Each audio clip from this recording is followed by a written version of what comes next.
So you're all very familiar, I think, with the concept of a localizing finding. And today we're just going to be talking about lateralizing findings. And a lateralizing finding means either the problem is on the right side or the left side.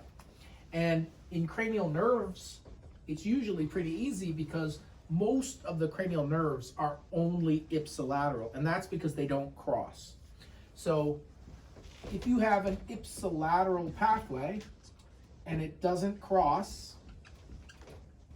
there's no cross, then whatever side the palsy is on is the side of the lesion. And so they're numbered, and we can just go through these so you can see what I'm talking about.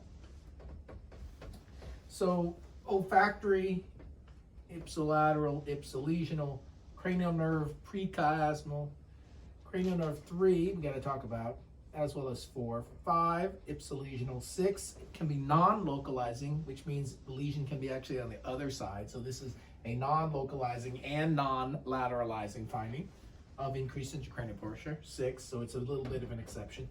7, also we're going to talk about. 8, 9, 10, 11, 12 are all ipsilateral, ipsilesional. So the exceptions that we're going to be talking about are 3, 4, and 7.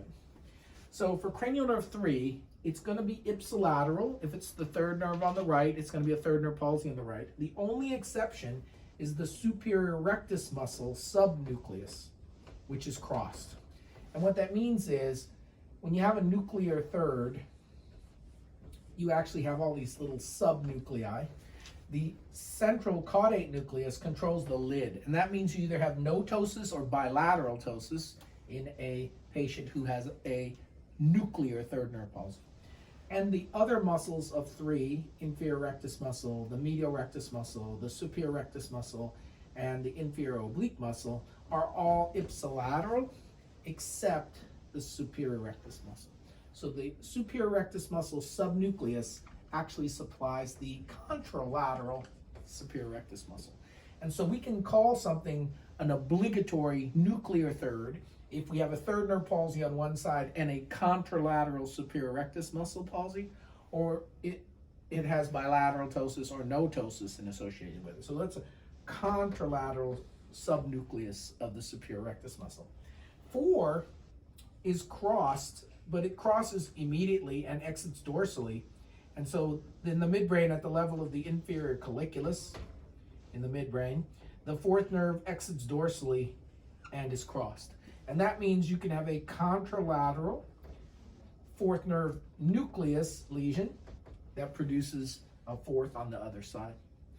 And so, for example, if you have an RAPD and a contralateral 4th, that is localizing to that side's dorsal midbrain at the level of the inferior colliculus.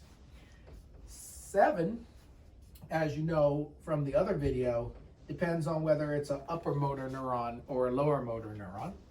And because the upper part of the face actually receives bilateral and contralateral innervation, we can only say it's ipsilesional, ipsilateral when it's a lower motor neuron 7. So the whole face has to be involved for us to say that a right 7th is a right-sided lesion.